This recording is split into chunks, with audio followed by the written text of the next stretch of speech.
Senator Roberts, you have the call. Thank you. Here are things you won't hear from anyone in the budget except from One Nation, because we've got the guts to say what you're thinking. Firstly, guarantee cheap power. Turn the coal-fired power stations back on, build more coal-fired power stations and remove solar and wind subsidies. It's the only thing that can save us right now.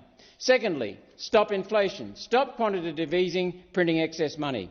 $500 billion, $500 billion was concocted during the COVID response, a major cause of the inflation we're still fighting today.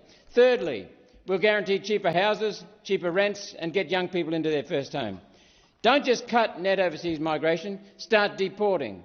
Prior to COVID, there were 1.9 million visa holders who needed housing, fighting Australians for a roof over their head. That's now increased to 2.3 million today, plus 400,000 tourists and others. 10% of our population is on visas, needing extra housing. We'll ban foreigners from buying Australian property.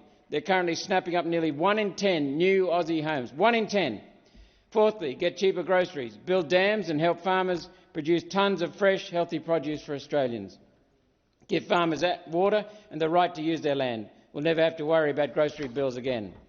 Fifth, use all of our natural resources we have right here for Australians first. There's no need to become a green superpower, and we never will. We're already an oil, gas, coal and uranium superpower. Government won't do this because some foreign unelected organisation in Zurich or New York will claim we're not complying with our international obligations. Governments of both sides have forgotten that their first obligation is to Australians. No one else. One Nation knows this.